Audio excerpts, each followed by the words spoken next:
Let's give the newcomers a little context. We traveled nearly 700 kilometers to buy a 1976 GMC Vandura motorhome. We broke down while trying to drive it home. We rescued said motorhome from the depths of despair using a towing company. We gave it some maintenance, a tune, replaced some parts, and we have it running great. We had it in for our inspection. After that, we completely scrapped the motorhome, and now we're diving back into building this 50-year-old GMC into one of the coolest flat deck haulers you've ever seen. Thanks for clicking on the video. We are going to be doing a bunch of very cool stuff in this project.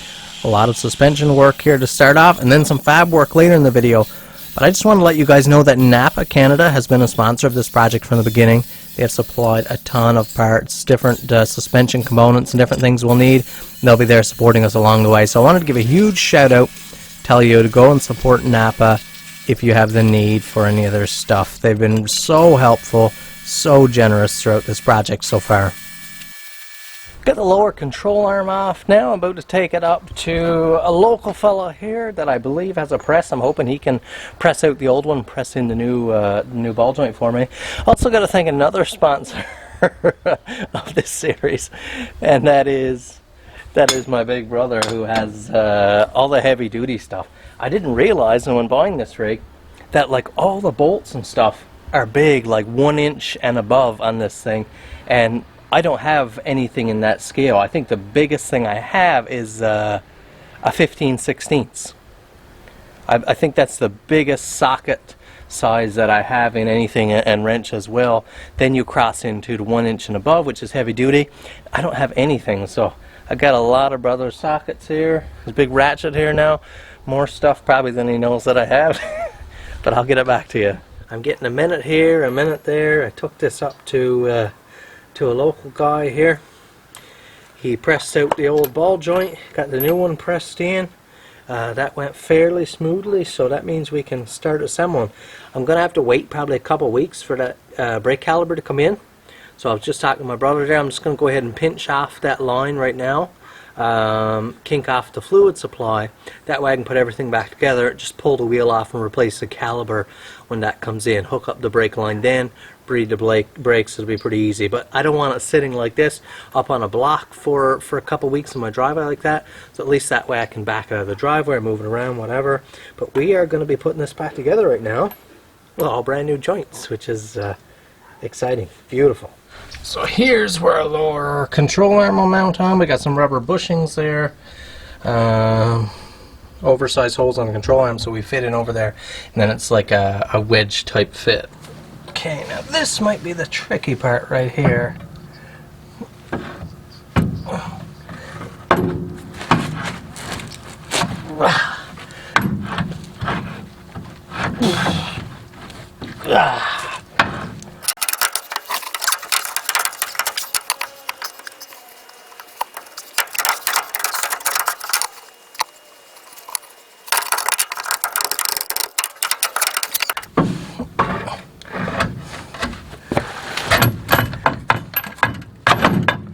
There we go.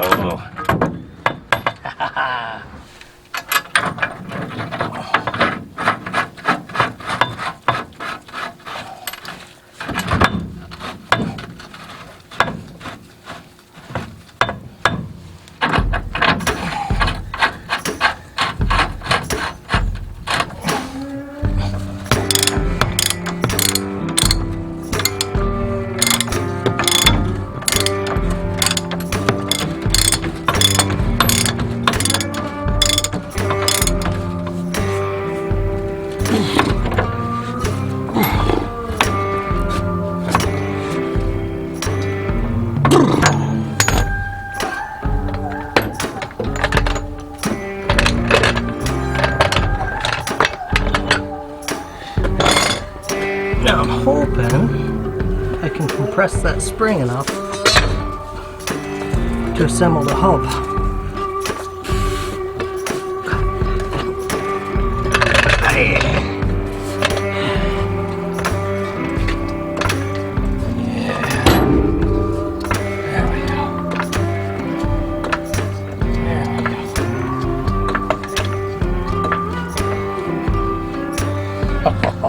Yeah, that's where that rubber foot on the Carlisle jack there really comes in and is a beautiful thing. I'm not going to tear up the bottom of my ball joint. I still don't have that much torsion on that spring there, guys.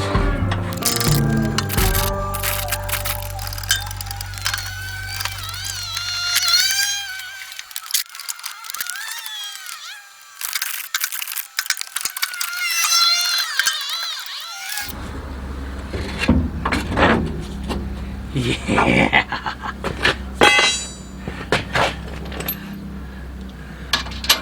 Ooh.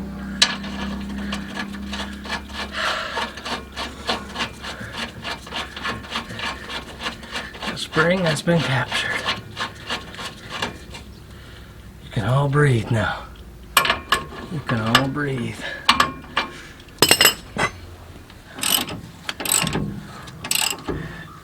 The disassembling stage of this project here was a little bit tricky. Actually, all the disassembly of this project, tearing off the whole camper house and all the parts I removed have been difficult. Of course, on a vehicle this old and with this low mileage, obviously there are a lot of parts on this vehicle that haven't been removed in a very long time, if ever.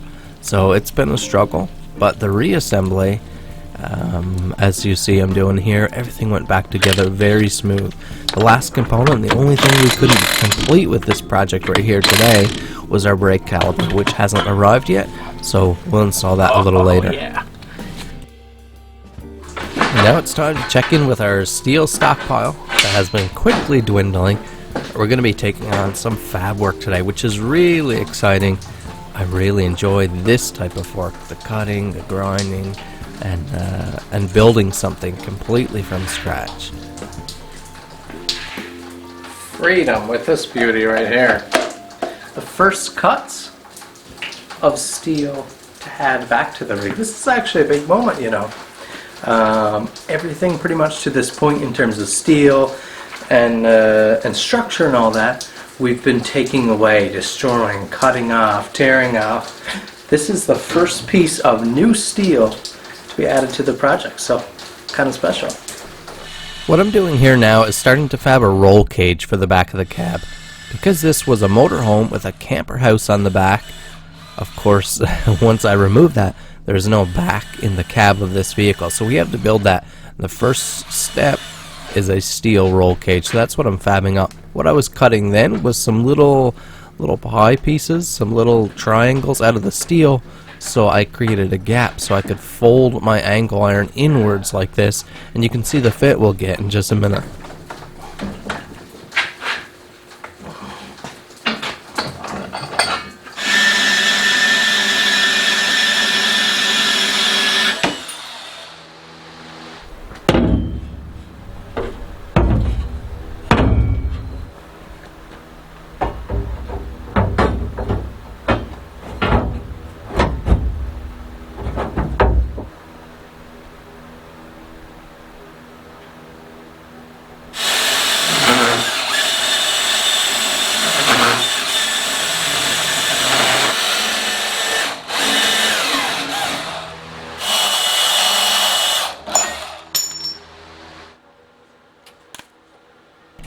Now before I went ahead and welded those pie cuts, as you can see right there in the dead middle of the screen, I went ahead and tacked to the bottom cross member first, and that allows me to get everything fixed in place. I want to be able to adjust those pie cuts for as long as possible before I fix everything in place. That'll allow me to make last minute adjustments and have the tightest fit possible. I've really been enjoying this Lincoln MIG pack here, this multi-purpose welder. I haven't done a lot yet besides MIG and flux core wire welding, but I'm hoping to dive into some aluminum welding and some TIG welding and start learning those skills as I can purchase the equipment.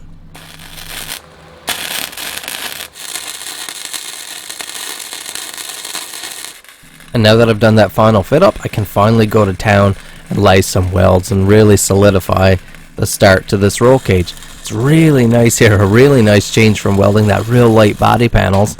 It's really nice to just be able to really throw some heat into the steel and run a weld bead.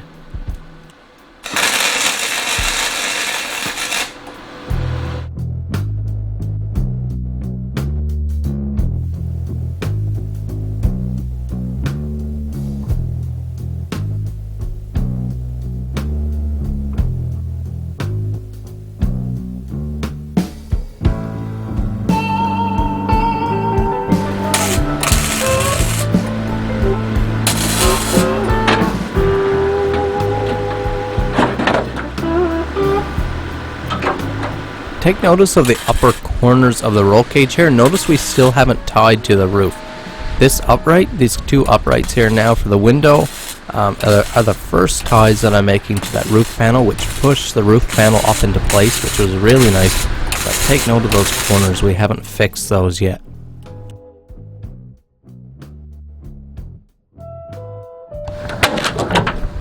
And now we've welded those corners solid. You'll be able to catch right here on the screen.